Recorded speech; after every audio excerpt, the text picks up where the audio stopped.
ovo ćemo čas sada pričati je to o čemu razdelimo današnje takmičenje u tome da kada smo bolje disali, kada smo stizali, bolje smo radili.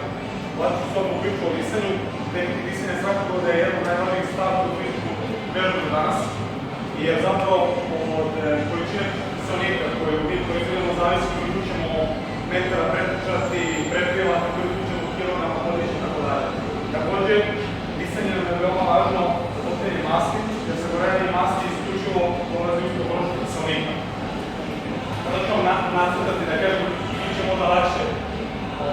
Nisam neki baš Picasso, ali potrudit ću se da budem što bolje. Evo, ovo je kao neki tek. Recimo, a? Ok. Evo ovako, prilikom podizanja tega radi se izrak, a prilikom spuštanja udar. Delimično, zapravo ta teorija kada se podiže tek ide izrak je delimično tačna. I nekoliko razloga. Nekoliko razloga. Jedini razlog je recimo da koji je tačan, kada podižemo tek, maksimalna snaga koja situacijom dolazi do neke tačke otprilike na drugoj, odnosno trećoj trećini podizanja tega i kada zapravo ide maksimalno izrak. Jer kada bi izrak išao iz kompletnog položaja, došlo bi do problema u vidu muke, krajnjeg zvuči i nesvesnice, koju znaju li sam. Niko što ne zadržavamo ljudi se do kraja. Imamo primjer, mrtvo. Ok, da. Bravo. Niko što ne zadržavamo da kada radimo, se razloga što kada zadržavamo da dolazi do sniženja krvnog pritiska i smanjenja dotoka krvi do mozga. Da. I može doći do nesvesnice što nikako ne želimo. Jedan član koji trenutno mi ovdje rekao da će doći ima problem s treninga da je razvoljavamo. Također disanje kao tehnika je najviše raspoređena odnosno raspočinjena u metaboličkim treningima, to je HIIT trening, high intensity interval trening, kružni trening i naravno crossfit. Rekao bih par stvari o naša, recimo, najbolja treninga u crossfitu. Naša ekipica zna čemu govorim 20 kec i 600 ponavljanja, recimo. 20 kec,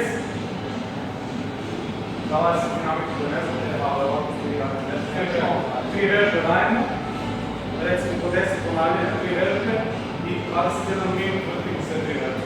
Prvo je teško repetitivni sistem koji iziskuje maksimalnu potrošnju kiselnika i gde ako ne znamo kako da dišemo dolazi do velikih problema, malo da se nada šta. Znači dolazi do maksimalne, odnosno povećan puls, ubrzan rad srca, evo ove neke suspense, i maksimalna potrošnja kiselnika, odnosno veoma balans. Također, mi je važno da kažem, recimo kod Spleka, a Vlada će da radi sa Splek koji snima live sa jednom rukom. Može Vlada? Ajde Vlada će da radi. Ajde Vlada. Ajde Splek.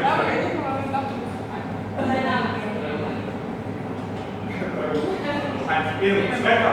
Znači uvek je tokom spuštanja, to sad više kad se spušta dole, jer jednostavno njegovo telo relaksija. Kada se podiže, odnosno podiže taj teret, on izdiše. Prvo bitna stavka kod toga da će telo, kada se podiže, plući se skupljaju i tada dolazi do izmisaja, do kratka.